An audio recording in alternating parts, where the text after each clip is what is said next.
Cool, you made it just in time. Let's bake some bread, some communion bread. Where's my towel? Oh, all right, out.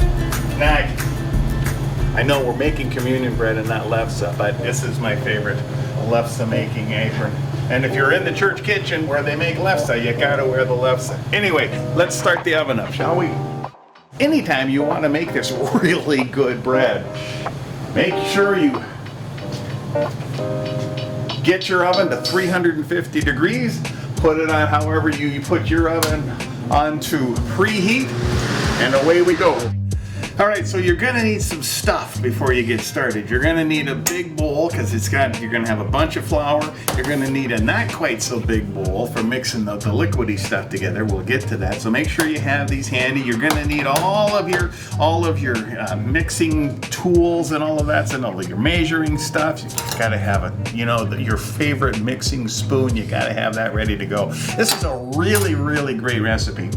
It's the Luther Seminary style. It's their recipe, so everything that goes into this is what they came up with. It's what they use in their chapel services for their communion. And the local Via de Cristo group has used it for their communion as well. So it's really, really tasty. It's got some substance to it. It's some good stuff. Now, I don't know why they do this, but it starts with 2 different kinds of flour.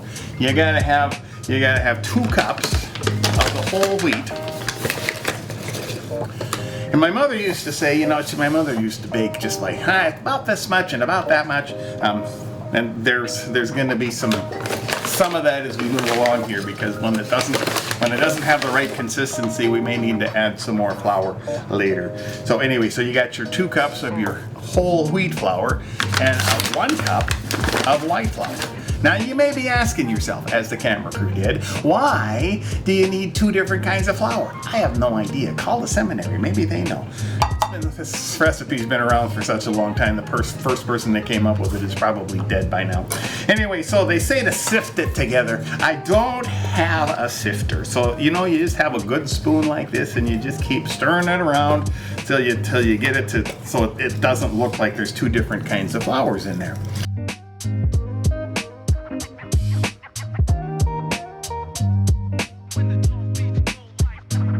So that's pretty good. You kind of dig around in there a little bit. Oh, look at that, there's some white flour mixed in there with it. So the better it's mixed, the better this all turns out. Okay, then we got your 1 1/4 teaspoons of baking powder, not baking soda, not the yellow box. You need the red can. I don't think the brand matters. I don't know if they make any of them other brands make it.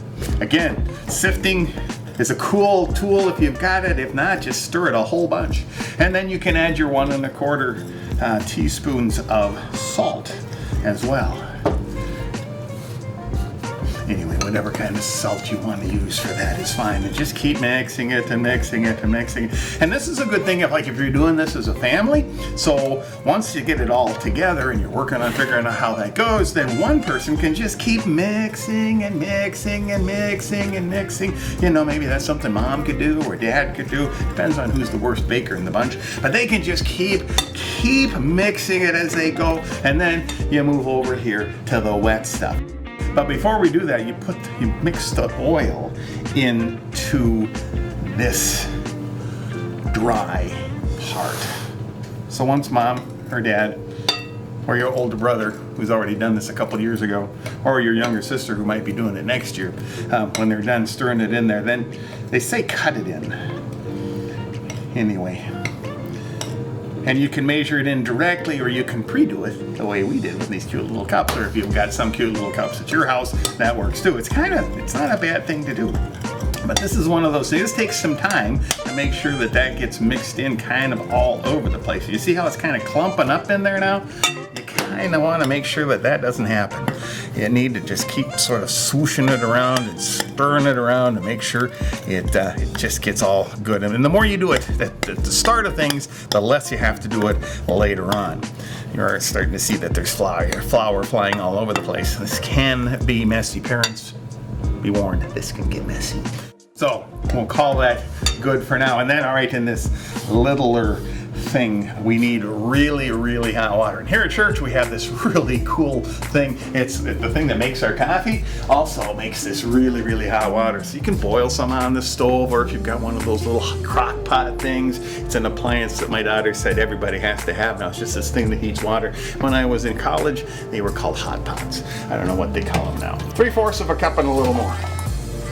3/4 of a cup.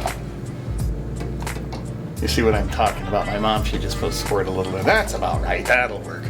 All right. So that's the way I do it. You know, this doesn't have to be perfect. This isn't chemistry. Although cooking sort of is chemistry. But anyway, you can make up for it at the end of things when you need a little bit more to make it the right consistency. That'll be important in a minute. Okay. So we got the very hot water, then 3 tablespoons of honey, and then about the same amount of the molasses goes in too.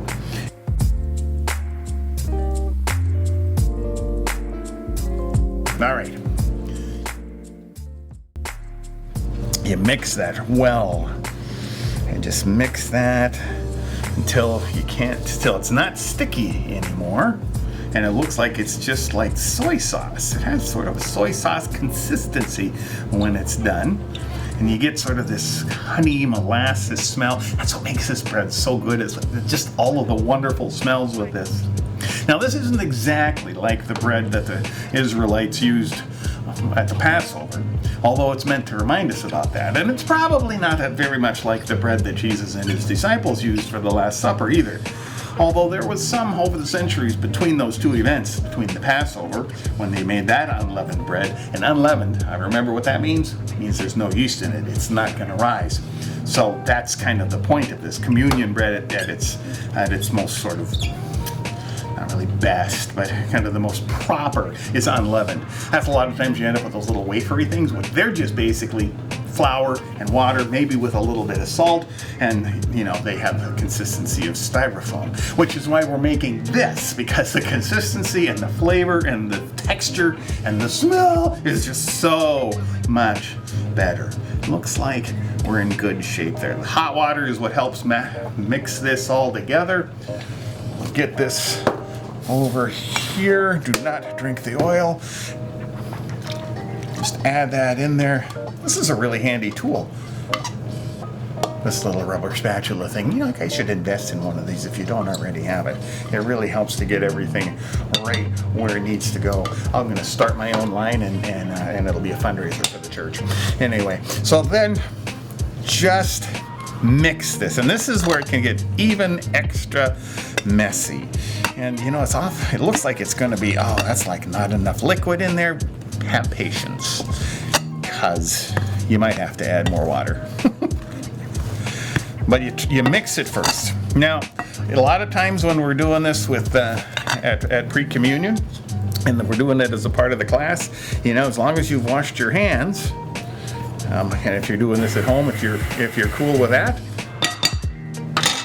I like doing it this way, because I just like that, especially when it comes to making bread. I like getting my hands in there and mixing it together. And so we're definitely, now even though I said be patient, this is definitely just a little bit too dry. So this is where you have to add just a little bit more water. You gotta be careful. You do this, and if it gets too wet, then you've got a real mess on your hands. So you add just a little bit at a time.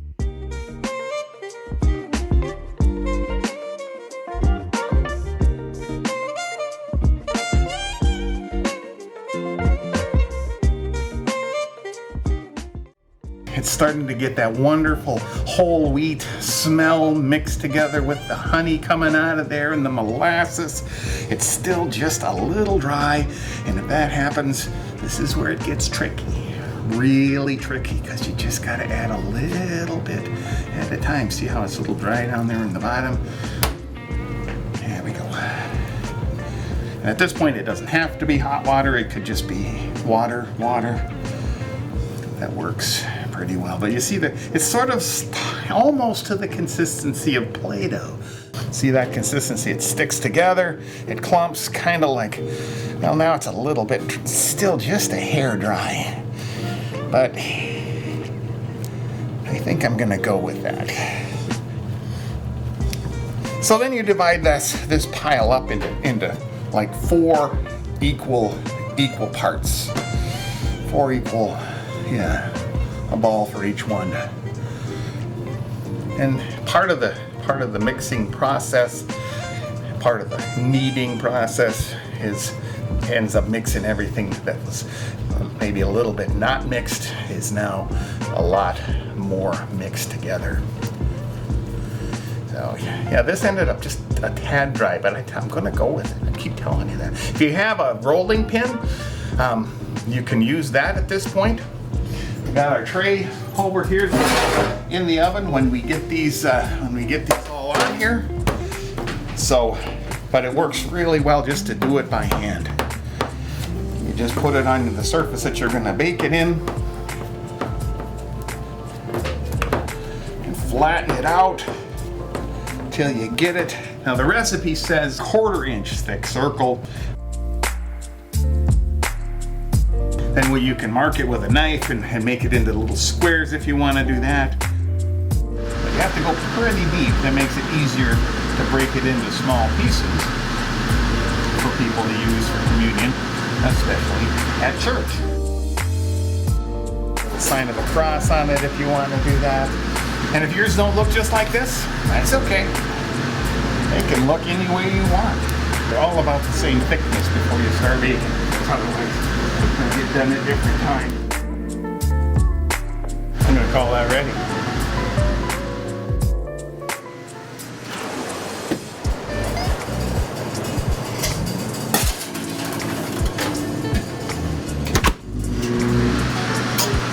Set it for like 7 minutes because it's a convection oven.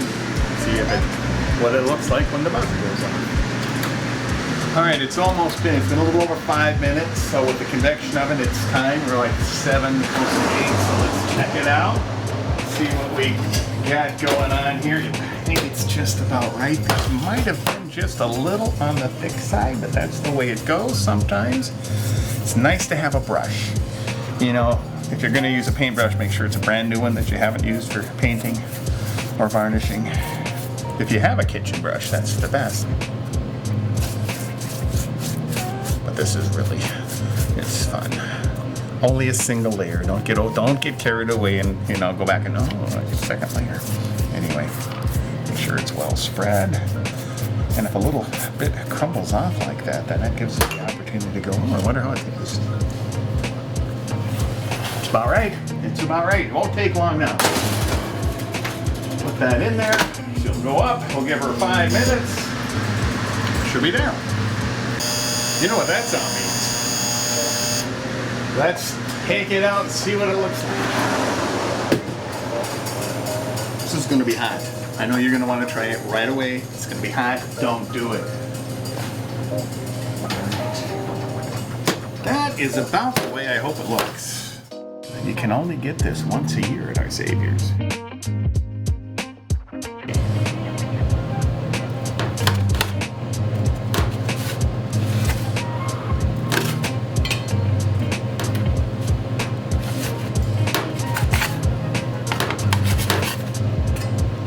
This is going to be really hot. Remember, I warned you about this.